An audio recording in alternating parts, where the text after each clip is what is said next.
same values are really good for people with dementia. And they can use their imaginations to create whatever it is they wish.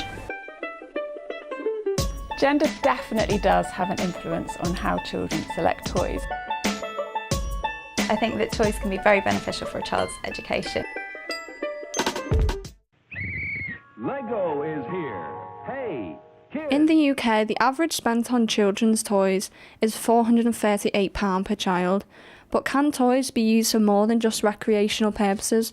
Can they help develop young children's social skills? I do think children benefit socially from coming to Weathertops.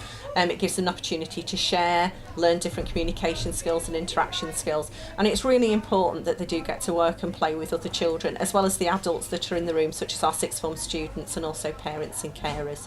Physically, they can develop all their different fine motor and gross motor skills, and then emotionally it's a really good time for them to be able to be a little bit more independent. That's what parents want as we move them up to school. Yeah, I do think children benefit coming from Eversley Nursery School. The whole nursery environment, being with friends, play.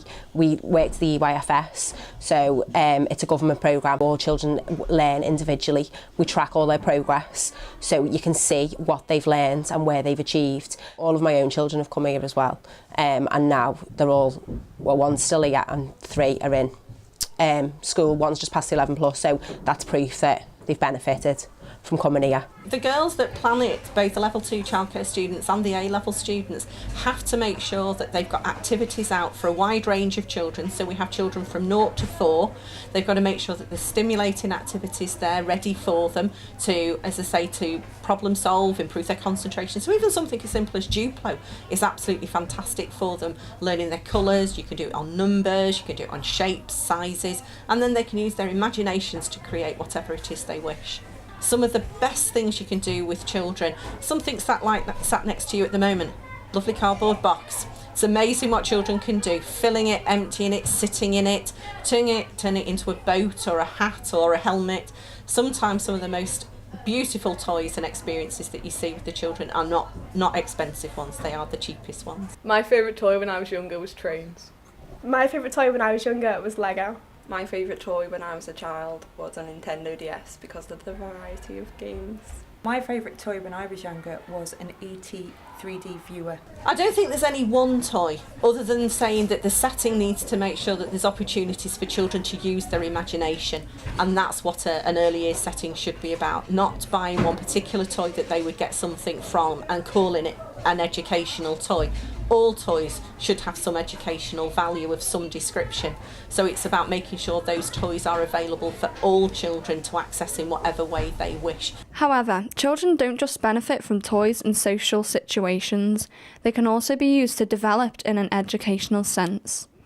Recently, it has been discussed that a child's choice of toys could affect their future careers. For instance, gender-specific toys could possibly steer children away from things that will specifically benefit them in their future. I think that toys can be very beneficial for a child's education. So, for example, integrating toys and playing about books that children are reading in school can help them with their literacy development, and it can help them learn to retell the story, which can help develop their narrative skills. The Galaxy spinners are light up and spinning toys, so the children can sort of experience watching all the different lights going. Our foam battens, which are light up foam battens, and they're quite soft and squidgy, so they're quite textured as well. They can do all sorts with that. Another thing is, I think, all our chewing toys, because a lot of children with special needs, for some reason, a bit like babies, they like to put a lot of things in their mouth and chew on things.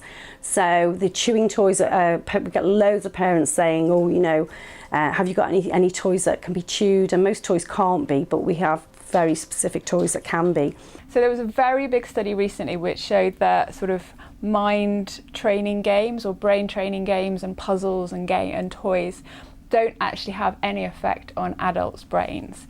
So that would suggest that maybe there isn't an effect on teenagers and they don't help teenagers learning. But very recently there's been a study with dementia patients which shows that these kinds of brain training toys and games can actually be very useful.